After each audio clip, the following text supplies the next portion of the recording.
Pasukan separatis pro-Rusia di Moldova mengatakan pada Sabtu 7 Mei 2022 bahwa wilayah mereka telah diserang 4 kali oleh drone.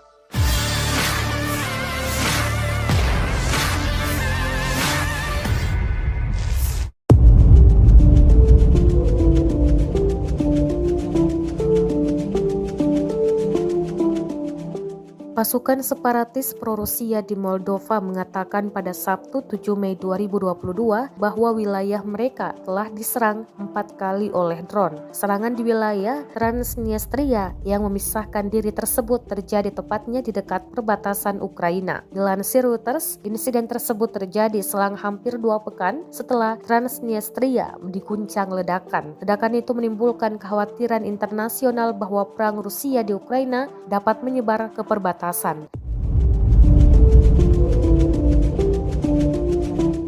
Kementerian Dalam Negeri Transnistria merilis foto-foto lubang yang diklaim disebabkan oleh serangan pada Jumat 6 Mei 2022 malam. Kendati demikian, kementerian tersebut melaporkan tidak ada korban luka akibat serangan di distrik Ribnitsa yang terletak di utara Transnistria. Pasukan Rusia sendiri menjaga pangkalan militer dengan tempat pembuangan amunisi besar era Uni Soviet di distrik yang terletak di perbatasan Ukraina tersebut. Pernyataan dari kementerian itu tidak mengatakan siapa yang dicurigai berada di balik serangan drone tersebut. Ukraina telah berulang kali membantah tuduhan atas insiden-insiden yang terjadi di Transnistria. Kiev bahkan Rusia melakukan serangan palsu untuk memprovokasi perang. Di sisi lain, Moskwa juga telah membantah melancarkan serangan. Rusia sendiri memiliki pasukan penjaga perdamaian kecil di wilayah separatis tersebut selama 30 tahun.